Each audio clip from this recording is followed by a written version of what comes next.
La construction et la gestion d'horaires d'employés sont des casse-têtes pour plusieurs organisations. Pensons à celles qui ont à offrir un service sur des heures étendues, de jour, de soir, de fin de semaine, et où le remplacement d'un employé est une opération essentielle au bon fonctionnement.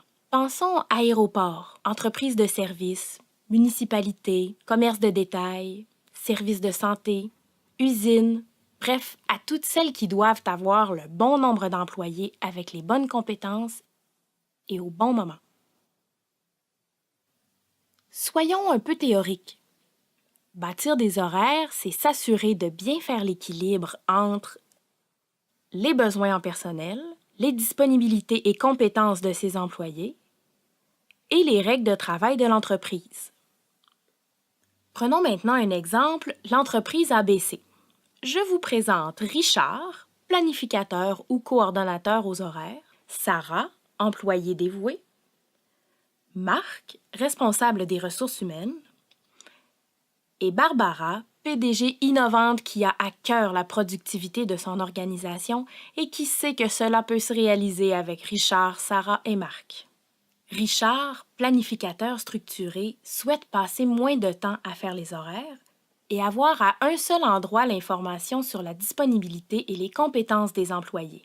Il souhaite aussi connaître le nombre et le moment où il doit planifier les employés. Sarah, employée dévouée, veut connaître son horaire d'avance et être capable de le consulter au bon moment et de partout. Elle aimerait également être avisée des remplacements de la semaine et serait d'accord pour transmettre ses disponibilités.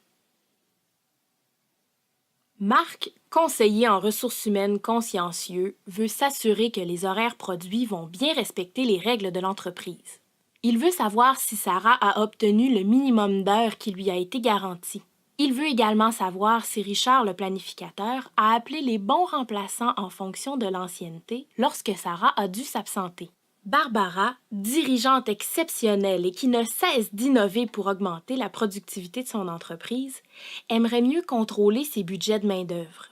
Un trop grand nombre d'employés aurait des répercussions négatives sur les finances et un manque d'employés ne lui permettrait pas de réaliser ses objectifs.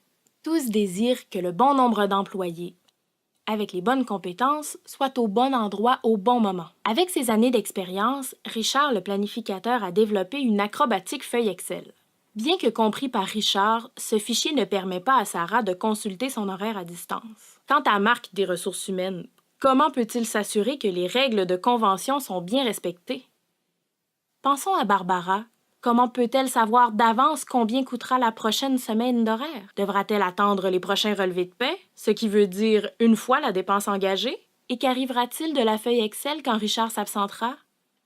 Comment une organisation peut-elle s'assurer d'avoir le bon nombre d'employés avec les bonnes compétences et au bon moment?